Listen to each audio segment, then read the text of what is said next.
মাননীয় বিধায়ক সুজিত বোস মহাশয়ের উপস্থিতিতে পাতিপুকুর ঐক্যতান যুবগোষ্ঠীর ক্লাবের নবরূপে সুসজ্জিতকরণ করা হলো। উদ্বোধন করলেন মাননীয় বিধায়ক শ্রী সুজিত বোস মহাশয়। স্থানীয় পৌর প্রতিনিধি শ্রীমতী সুচরিতা দাস এর উপস্থিতিতে পুরো অনুষ্ঠান পরিচালনা করলেন ক্লাব সম্পাদক শ্রী ত্রিনাথ দাস। এছাড়াও উপস্থিত ছিলেন অন্যান্য পৌর প্রতিনিধিরা। এই উপলক্ষে এলাকার সমস্ত ক্লাবকে চিরার সরঞ্জাম ও সমস্ত ছাত্রছাত্রীকে শিক্ষা সামগ্রী উপহারস্বরূপ প্রদান করা হলো। প্রচুর সংখ্যক সদস্যদের উপস্থিতিতে অনুষ্ঠানটা হলো জমজমাট। দেখতে থাকুন বিটিভি ক্লাব উদ্বোধনের নবরূপে সুসজ্জিত ক্লাব।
এবং সম্পাদক ত্রিনাথ দাস ঠিক কি জানালেন দেখে নিন বিটিভি পর্দায়।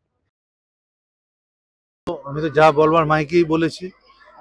ঐক্যতান যুবগোষ্ঠী একটা খুব পুরনো ক্লাব, সেটা সংস্কার হলো, তার সাথে অনেকগুলো কাজ এখানে হলো। বিভিন্ন 16টা ক্লাবকে ক্রীড়া সামগ্রী দেওয়া হলো, বাচ্চাদেরকে উৎসাহিত করা হলো লেখাপড়ার জন্য। খুবই ভালো, খুবই আনন্দের খবর, আর সবার জন্য শুভেচ্ছা রইল।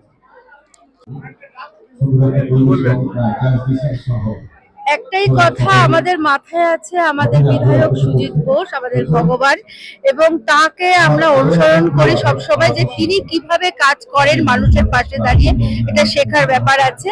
তাই সবসময় চেষ্টা করি যে তাকে অনুসরণ করে কিভাবে মানুষের পাশে থাকতে হয়, মানুষের কাজ করতে হয় এবং সবাইকে আনন্দ দিয়ে। এবং একটা রামকৃষ্ণ পরমহংসদেব যেমন বলেছিলেন, যত মত তত পথ। আমাদের বিভিন্ন মতাদর্শের লোক এই ক্লাবের সাথে যুক্ত, কিন্তু 1974 সাল থেকে একটা যুদ্ধ, সেই দীর্ঘ যুদ্ধের আজকে অবসান 2024 সালে আমরা আমাদের ক্লাবকে নবরূপে প্রতিষ্ঠিত করতে পারলাম। বিধায়ক সুজিত বোস আমাদের যথার্থভাবে মাথার উপরে থেকে তারই উদ্যোগে, এবং আমি নিজে পৃষ্ঠপোষকতা করেছি। আমাদের পৌর প্রতিনিধি সুচরিতা দাসও ছিলেন, তিনিও যথেষ্টভাবে আমাদের সাহায্য করেছেন।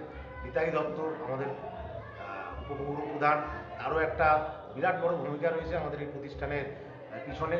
এবং সামগ্রিক পরিসরে প্রত্যেকটা আমাদের ক্লাবে প্রায় 550 জন সদস্যা, এবং সবাই মিলে মিলিতভাবে মিলিত পরিশ্রমে আমরা আজকের এই অনুষ্ঠানটা সম্পন্ন করছি, এবং আজকে আমাদের এই ক্লাবকে আপনারা দেখছেন নবনির্মিতভাবে তৈরি করতে সক্ষম হলাম। তোমার পুরো নামটা? আমার নাম ত্রিনাথ দাস, সম্পাদক ঐক্যতান যুবগোষ্ঠী।